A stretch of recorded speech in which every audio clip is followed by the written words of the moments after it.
so I'm here to talk to you about how by choosing the right repertoire it can help you to build a good technique.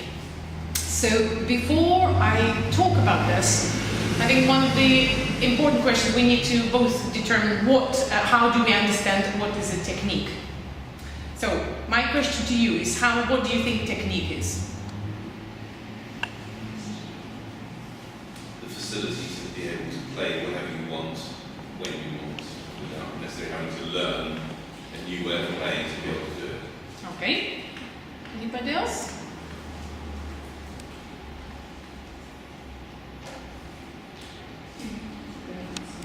You're all learning piano, so you must have some ideas about technique. Making the sound that you want to make and not accidental sounds. Okay. Do you mean sound is a control of tone? How do you produce different tones? Okay, yeah. Anybody else has any ideas? Yeah. Separating voices, things like that. Okay, good. Anything else? To be able to play complicated passages of these repertoires and things. Yeah, fast movement of the fingers, whatever you want to do. To be able to do whatever you want to do. Mm-hmm. So with your facility. Yeah, with fingers, yes. And also to know when you approach a piece exactly what technique you have to dig out of your memory bank to be able to attack that better. It might be different for different styles of music. So just having the armory, if you like, at your disposal to be able to deploy as and when you need it in full confidence. Yeah. Yeah. Do we have any other ideas? This thing is a great answer. You can't solve it. Yeah. Well, exactly. So to me, it's a technique is a means to enable me to realize my artistic ideas and my creativity. And I'm thinking of, if we were to think of similes here and how to build a good performance, yeah? You would think, how do you build a house? You need imagination, you need plan, you need tools, you need material. And I think if you think about building a good performance, it's very similar because you need imagination, because you're basically a co-author with the composer. Yeah? You recreating or creating in his way, but also adding something of yourself. You need a plan, so you need to analyze the structure of the piece and know how it develops, how the idea develops. Materials, what you work with is the music in front of you, so you need to be able to decipher, because it's in some ways a coded message. So you need to be able to analyze, look at the score, understand it. And so many years go by of us studying the score, studying the material that we work with. And tools. Tools are what people were saying, ability to be agile, to play fast, to play loud, to be able to be flexible, to be able to play separate voices, polyphony, to produce a good tone, etc., etc. So I think all of those things are, for me, technique, because they help me to realize what I want to say and to be able to implement this. Now, how do we then choose repertoire? So when we are young, our teacher does it for us. And our teacher hopefully has all these ideas behind and thinking about, how do I help this person to grow? What pieces do I select that will enable my student to grow musically and to be able to develop imagination, to be able to develop analysis of the piece, to be able to build the tools, build the facility, and to be able to be a successful performer. So hopefully we are in good hands when we are small. It's not always the case, but hopefully it is. Let's think of the positive side of the street. Now, what then happens when you grow up, when people go to conservatory? Of course you have a teacher there, but you are you think, now I am mature, I'm the artist. I can choose what I like. And of course the teacher opens the gates and says, what would you like? What would be your choice? So the choice is a lot bigger. The choice is vast. And this is, at this point, I think, is very important to know, how do I choose? So my next question to you, and especially to people who study the conservatory, and people who are amateur musicians who are with us, how do you choose repertoire? Well, basically, for the moment that I have to choose, I already have quite a big list of pieces which I'm interested in. So I see this list, and I think what would be most useful for me for next year, for example. So I choose short list out of this big list and come with it to professor and say these pieces I'm interested in, and I think they will develop me in different directions. So, but basically that all of them are somehow interesting for me. How did you make that list in the first place, the big list? Oh, listening recordings or concerts. So basically, it's the music you like. Yeah. Okay. So, but self-education, to just listen as much as possible. Mhm. Different music, every period of art. Of course, it's important. And of Yeah. course, concerts is most impressive when you listen to something in concert and you think, I want to do that. So you go to a concert, you listen to recordings, you make a big list for years to come, like make a plan for 200 years ahead. Yeah. And then you do a short list. Okay. Anybody else? How do you choose repertoire?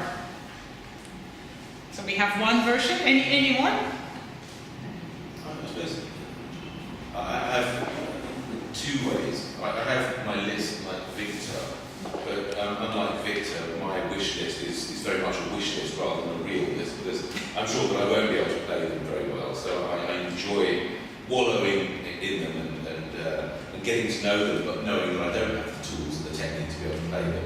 And then I have my other list, which is hopefully a transitory list, where I can try and perfect some of these tools in miniature pieces, or and then build the armory such that I can attack these other lists. But yeah, it tends to be pieces that you like, and it tends to be pieces that you feel has some variety in it, so that you have to develop different ways of getting through it and producing what you want.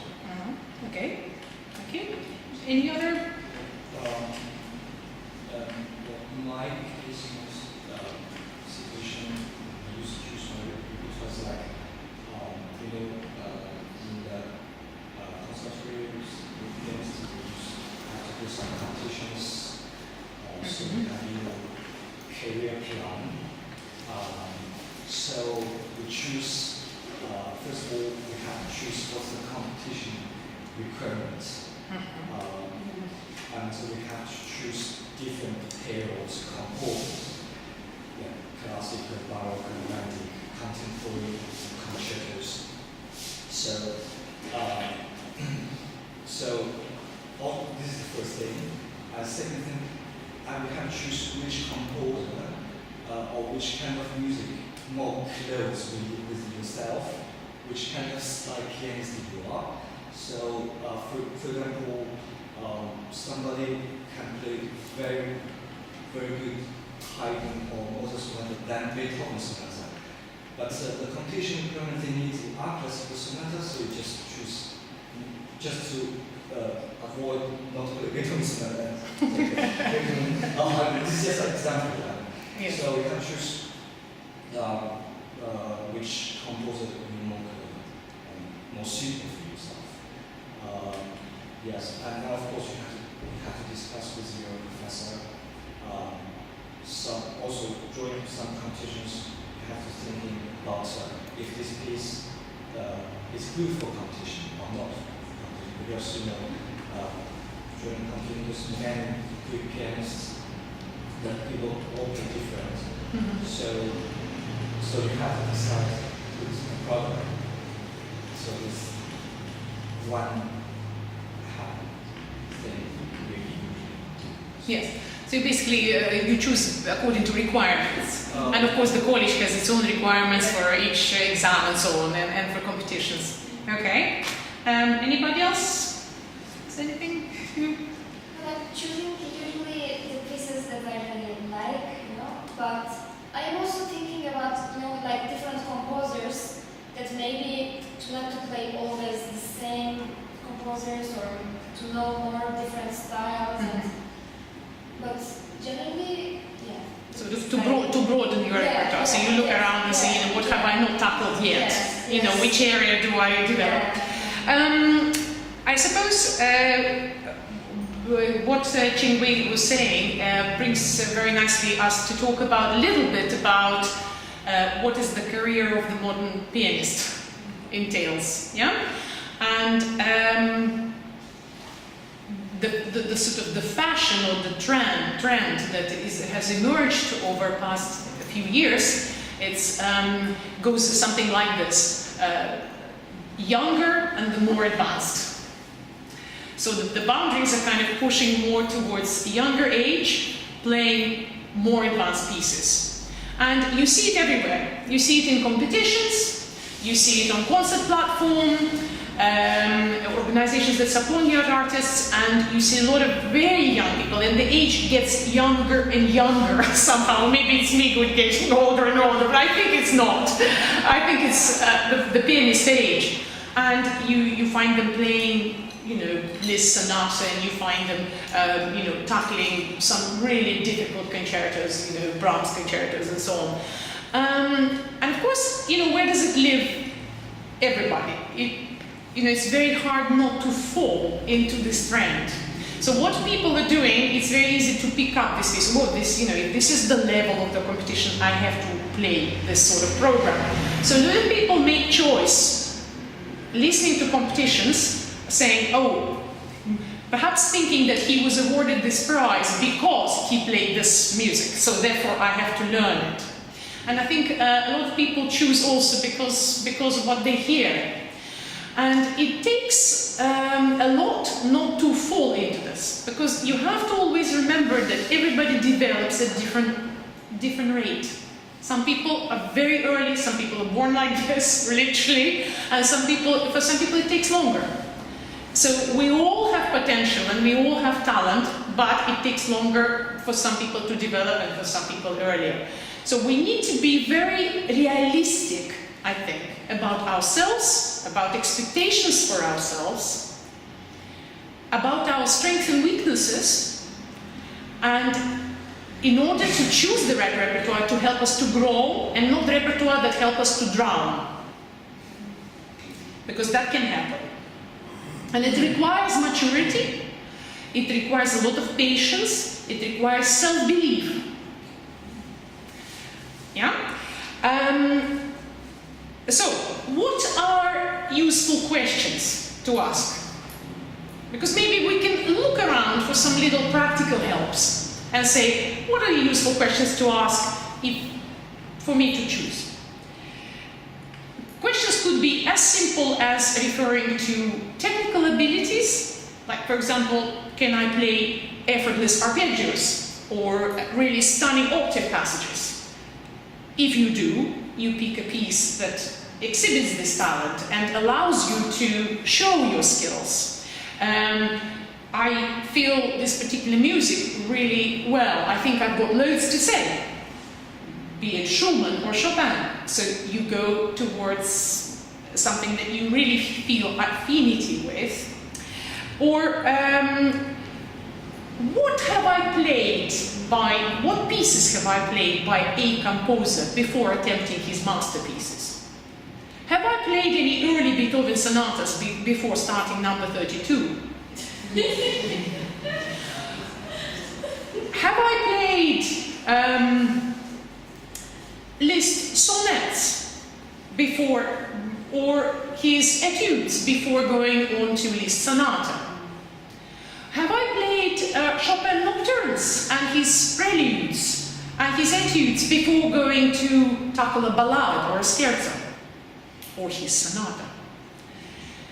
So there are these questions which I don't think sometimes we ask. Sometimes we're just so tempted by what we hear around, and we just jump at it without just taking a little step back and thinking, what else have I done? Or questions like, do I really understand how a style of a particular composer has developed? What is the late period of Beethoven, for instance? Or what happened to Liszt when he's retired and went to live in a monastery? How does that affect? Or what happened? Why is Schumann music is so changeable? Why is it so neurotic? What do I really understand? What's it about? So there are these questions that I think we can ask.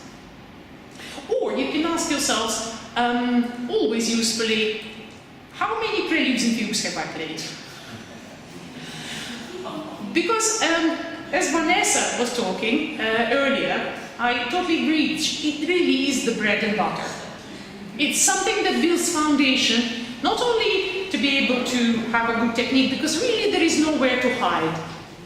Every finger you use in the prelude and fugue, every finger is being developed. Coloring issues, sense of rhythm, sense of pulse, it comes together. Sense of structure.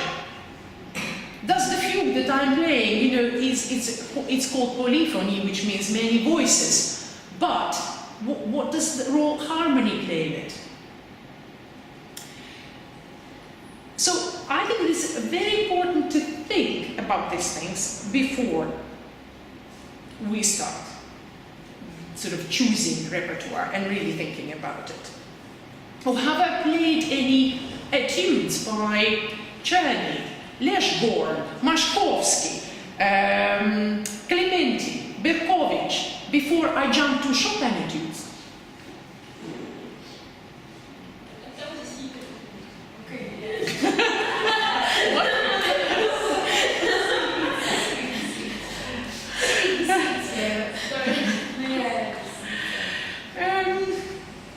The other very important thing is to think about your strengths and weaknesses. Now, all artists are very self-effacing, and the best thing we know is our weaknesses. Well, in majority of cases. There are, of course, situations where people, there are some people who are colorblind. There are some people who are totally blind to their weaknesses. They think they're the greatest thing since the sliced bread. But majority of us know our weaknesses. Why? Because we've been told. Yes, we've been growing up and going through the process of music school and studying with the teacher from the beginning, and we've been consistently told, you can't do this, you're not sensitive enough, you bang your piano too much. I mean, we know. But strength is another matter. Not many people actually know about their strength. And I think this is the most important question. Because, why is this most important question? This is a question for you. Why is this more important to know what are your strengths rather than what are your weaknesses? Easy answer. Because then you get the strengths better, it's less effort than getting the weaknesses better. Could be. You can choose pieces that establish what strengths you have instead of going to the parts where you're weak at.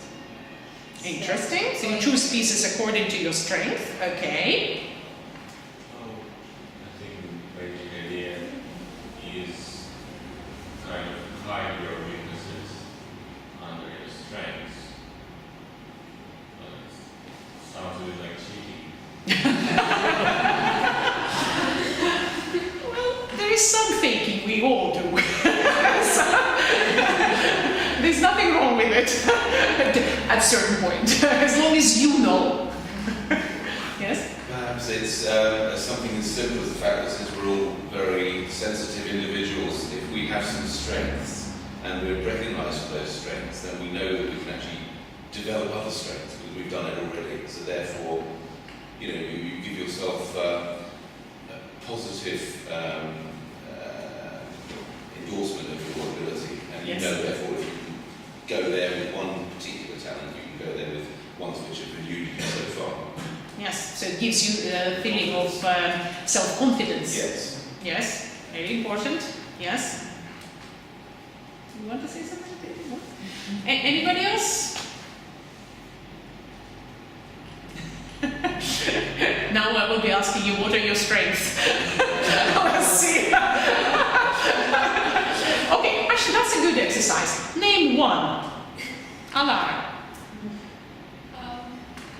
My musicality, I guess. Musicality. Masha. Okay, musicality. Emiko. Listening. Listening. Yeah. Okay. Andy. Being on stage, I don't get nervous very much.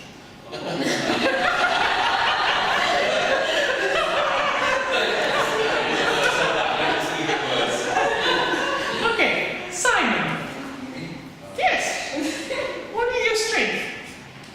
Creativity and unusual, unreasonable pursuits. Okay, great. Teddy. I can read music.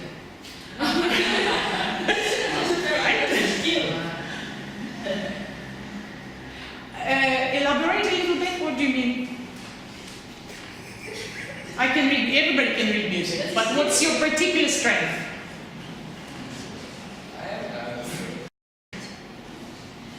Yeah, pick one.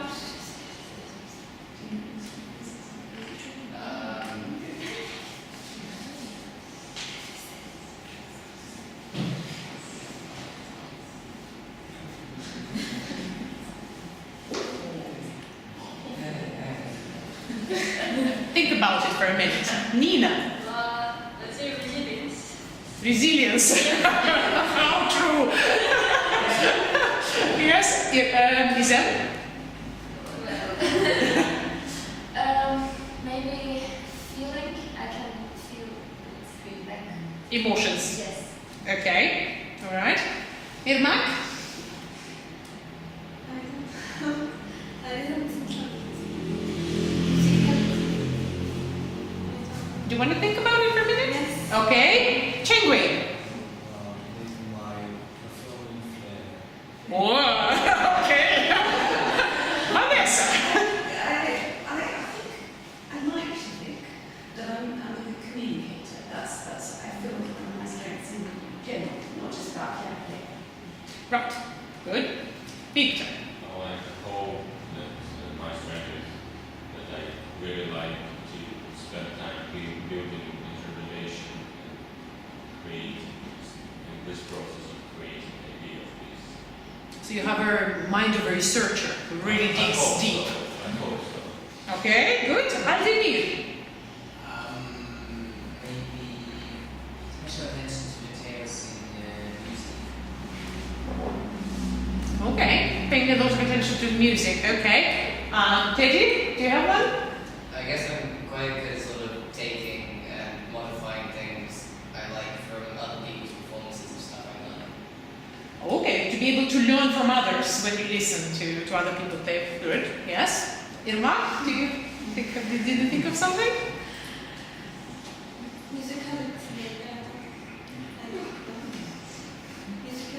Musicality. Okay, that's fine. That's fine. So what is interesting from where I am sitting is that you all took time to think about it. Well, pretty much all. Vanessa knew straight away. Yes, but I think it's quite important to think a little bit further and not just include your personality traits, but also think a little bit deeper into the music you're playing and find your strength, for example, in interpreting particular composer, you know, or dealing with particular type of music really well, or a particular style really well. To be able to be, virtuosic. So just expand what you have just all said, and then think about the pieces you're playing and what you've played in the past, and based on the repertoire, extend the vocabulary of your strengths. Now, why is it important? Because we all have to start from somewhere. And I always think when you choose repertoire, you need to have really two sets of repertoire. Two different sets, two lists. But my list is idea of my list is slightly different to your, Victor. How? In what way? Repertoire that you intend to play now, or in a very near future. And a list of repertoire that you aim to play sometime in the future, in a further future. Now, how then you choose pieces for those sets?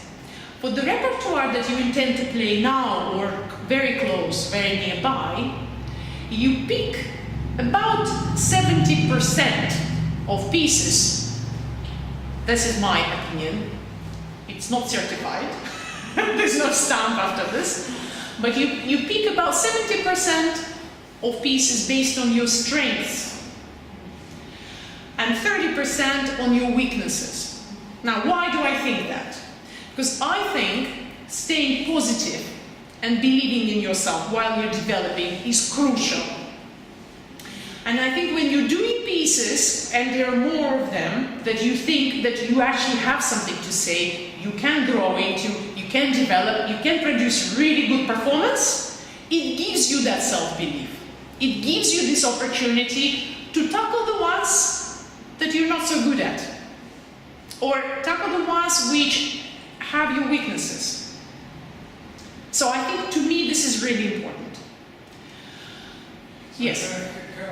How much safety margin would you allow in terms of when you're picking the stuff that you're going to play in the near future, and if you're playing it somewhere important? So you have a certain level of skill on your very best day and such. It's just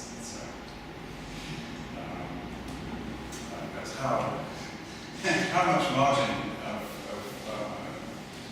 things not being quite so ideal do you allow in terms of the difficulty of what you do? Yes, this question, if I understood correctly, takes it a little bit further, but it's a good question. So, for example, if you have, what you're saying is that if you have an important performance coming up, yeah? Somewhere like, I don't know, Purcell Room or Wigmore Hall, somewhere there, how do you pick repertoire? It's better to pick something that's more comfortably in your range to do really, really well rather than something that's not. I mean, generally speaking, when you set a program for any concert, say you have a concert series coming up, so again, 70% of what you have there should be pieces that you know, you have played, something really, really familiar, and something you are really good at.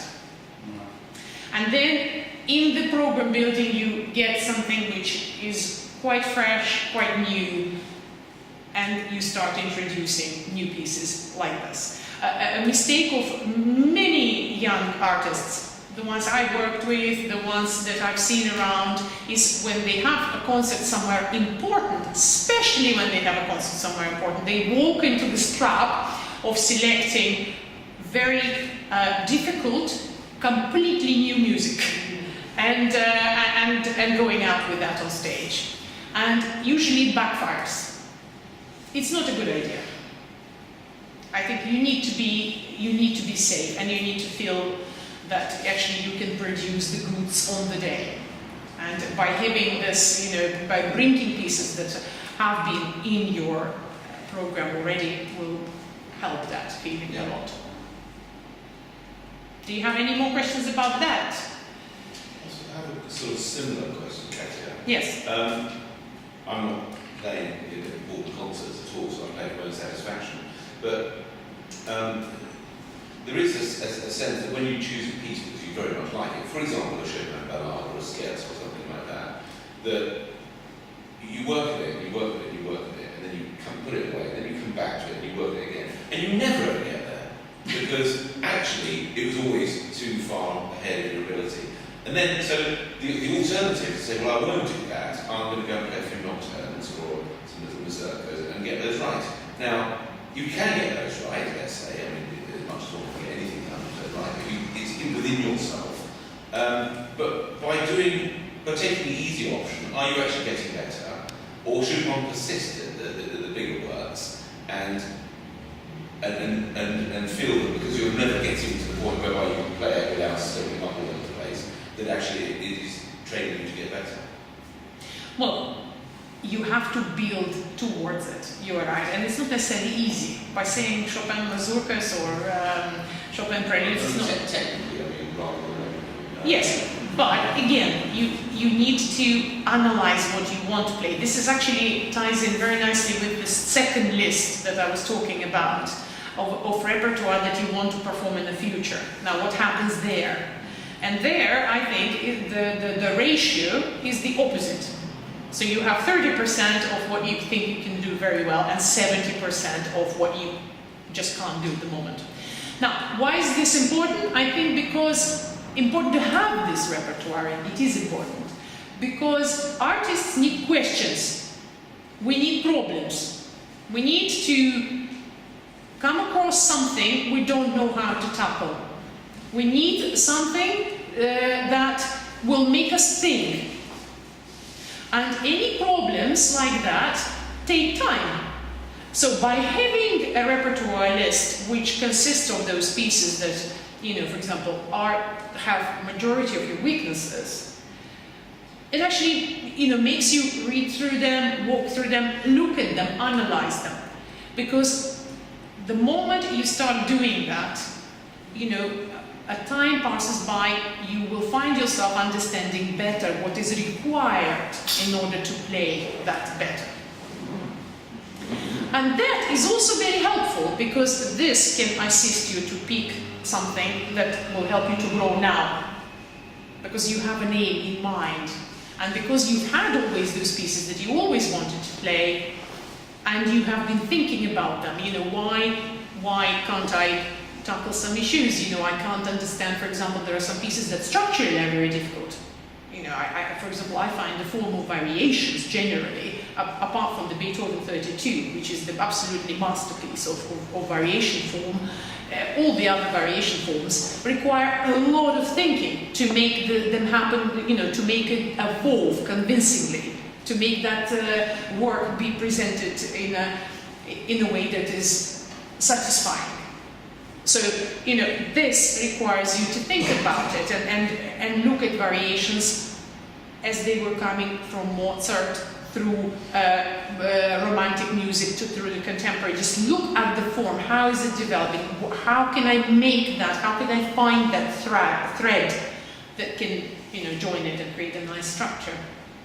So I think, you know, those questions, you need them. And by only playing repertoire that you find sort of capable of, it's not going to happen. So just to be clear then, are you suggesting that the two lists you work on at the same time? Yes. You don't have any objection. Right, okay, so you work on both at the same time. You have them at the same time. You know that you're expecting to be able to play within 3, 4, 5, 10 months or whatever. And the other one, you know that you're not going to, but that's not what you might. Exactly. Okay. So you have them simultaneously. Okay. And I mean, we're all limited by time and we're all limited by requirements, but your list don't have to be huge. But it's very important to have those two lists, I think, in my opinion. This is how I always try to work in my teaching practice as well, just to have something that I know, for example, the students we're working on, but it's not for performance just yet. It's something that we prepare for the future, because I know that there will be issues coming up there that I will want to tackle in a different way. So I don't know if it's a new idea or it can give you some more ideas to tackle this. The other, I suppose, question. I don't know if you have questions, anything about this that we just discussed. I would say that, sometimes, especially as you and I teach a lot, some young people in teenage years of being, and I too actually have a few teenagers. It's interesting that at that point sometimes when one's trying to develop their technique, that this two-list idea is absolutely, I totally agree with you, I'm 100% with you on that. Sometimes you might set something that you might think is a good piece for something in 6 months' time, and it backfires. Just because it's not quite ready. And that's what this being, isn't it, really? But it's sometimes you can't, you try your best as a teacher to find the right repertoire for that person who's developing at that time. And because you hope that they're going down that one path and going to get it ready in time. But it's a very tricky one. I think that's one of the hardest things, like the aspect of teaching, especially teaching people in their development of, before they get to sort of, more performing professional level. Very hard, and I don't think that's one of your. Yeah, but also it's it also applies, I think, to conservatory students, because I can give you a personal example. I am tall, big, I have massive hands, and I have a lot of power.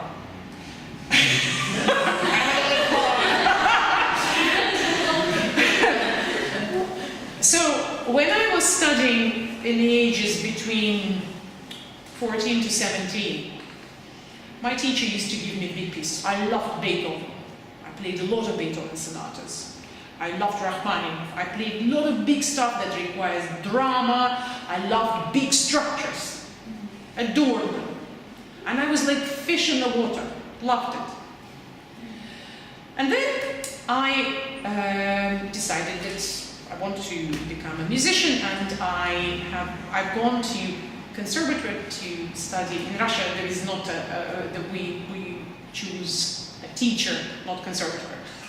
So we go to a teacher, and the teacher I wanted to study with comes from the line of Heinrich Neuhaus. So if you're familiar with the school that Heinrich Neuhaus has created, it was a lot to do with sound production, tone, color, imagination, those things. And this is what fascinated me. I always wanted to learn. And so I went to this teacher. And in my first year of being, doing bachelor's degree, he didn't give me any of the things that I felt like fish in the water. Instead, I ended up doing, I remember it very well, he gave me Debussy Suite Bergamasque. And for me, it was like, I was, like a big eagle. And suddenly, I found myself looking through a magnifying glass onto something. And I just could not cope. It was far too small. If you think about, idea of, somebody building huge, big sculptures. And then they are asked to create a miniature, which you can only look through magnifying glass. It requires rewiring. It doesn't require you changing or developing. It requires a whole system rewiring. And I was, for a good year, in a state of permanent shock. I mean, it was shock, it was depression, it was thinking I am totally rubbish at everything. It was absolutely awful experience. Thinking back, I don't agree with you. because I have a very strong personality, which I'm sure you have noticed.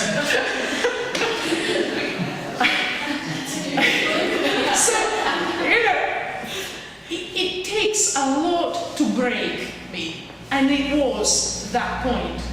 It was at the point where I just thought, you know, I can't do it. So you cannot do this to the student. You cannot suddenly give repertoire that is alien. It can destroy. If I wasn't as strong as I am, I would be reduced to nothing. I would leave conservatoire. I would shut the door and walk away. Just couldn't cope. But like Nina is saying, I'm resilient. This is one of my strengths. So I kept going, and I kept trying, and I kept trying. And by about third year, I found the balance. But it took me 2 years.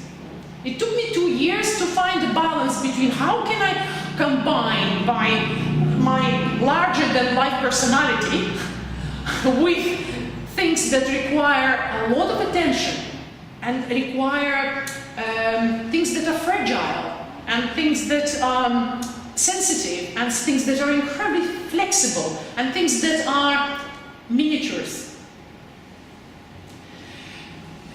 So I have survived to tell the tale, but it won't happen to many people.